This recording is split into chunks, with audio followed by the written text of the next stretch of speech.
ಸಂಸತ್ತಿನ ಚಳಿಗಾಲದ ಅಧಿವೇಶನ 2 ದಿನಗಳ ಬಿಡುವಿನ ಬಳಿಕ ಇಂದಿನಿಂದ ಮತ್ತೆ ಆರಂಭವಾಗಲಿದೆ.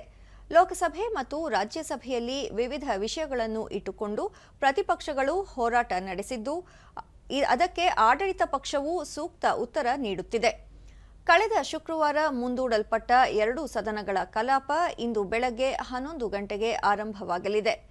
ಲೋಕಸಭೆಯಲ್ಲಿಂದು ಮೊದಲಿಗೆ ಪ್ರಶ್ನೋತ್ತರ ಕಲಾಪ ನಡೆಯಲಿದ್ದು, ಬಳಿಕ ಹಲವು ಸಚಿವಾಲಯಗಳಿಗೆ ಸಂಬಂಧಿಸಿದ ಕಾಗದ ಪತ್ರಗಳ ಮಂಡನೆಯಾಗಲಿದೆ.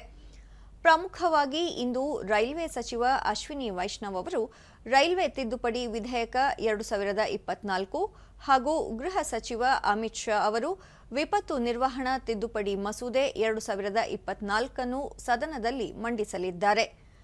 ರಾಜ್ಯಸಭೆ ಕಲಾಪದಲ್ಲೂ ಮೊದಲಿಗೆ ಸಚಿವಾಲಯಗಳಿಗೆ ಸಂಬಂಧಿಸಿದ ಕಾಗದ ಪತ್ರಗಳು ಮಂಡನೆಯಾಗಲಿವೆ.